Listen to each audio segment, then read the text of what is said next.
Taming the spirit and dissolving fear.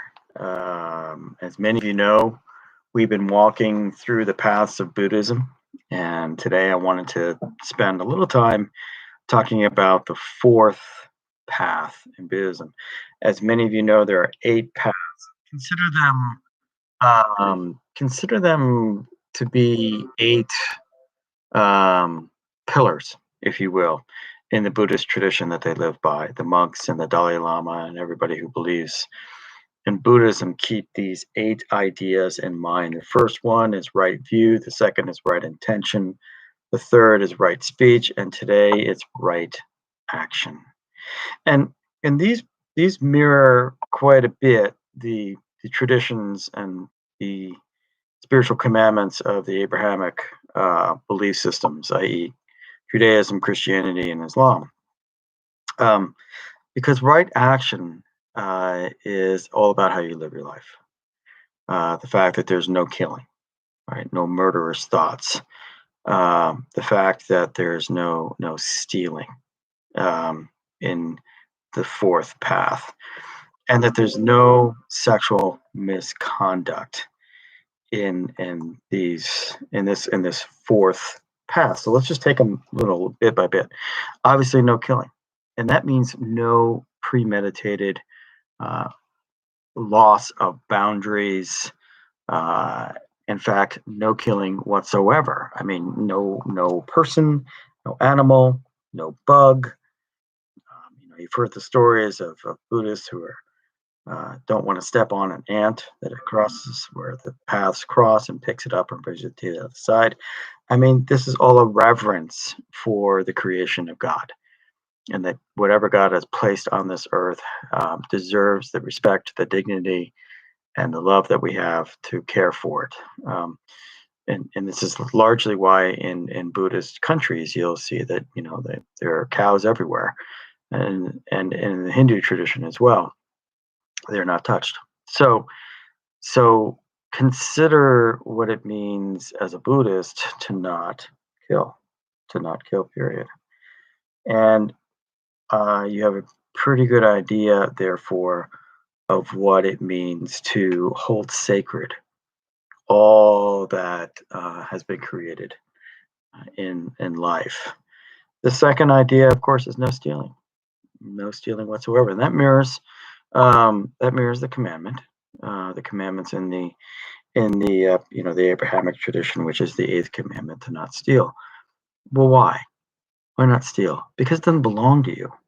Nothing belongs to you, and um, if you're caught stealing in some traditions in some countries, you can lose limbs, you can lose eyes, you can lose all kinds of things. Stealing is taking something that doesn't belong to you. Now, I have there was a time in my life where I just thought, I'll go pick something up on the side of the road because it's there, and I'm very fond of building rock walls and things that have to do with rocks, and I'm thinking there are rocks everywhere.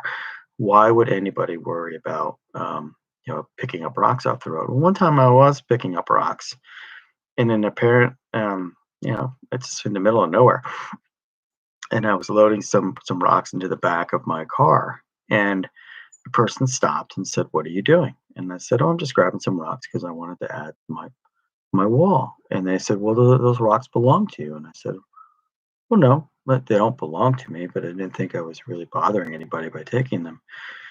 And the man said, "Well, that may be, but I have a rock wall in front of my house, and one night they were there, the next night they weren't. So I would prefer if you not steal the rocks." And I thought, wow, okay. I just got my hand slapped, and I need to put these back. And I did. I put them back, and I said, "I apologize. You're absolutely right, and I will keep that in mind moving forward. But it doesn't belong to me, even if it belongs to nature. It really doesn't belong to me." So, true confessions here. So no stealing. No stealing, even if it seems benign, even if it seems legitimate, right? So you got to ask the questions, right? And furthermore, whose property was I on? I don't know. I don't know whose property I might have been on. So but follow through with the integrity of the spirit, and don't do things that involve stealing. And then sexual misconduct. That's an interesting one for the fourth path, but it's the misconduct of treating anybody, man, woman, child, uh, transgender. It doesn't matter. There's no misconduct. There's no abuse. There's no mishandling. There's no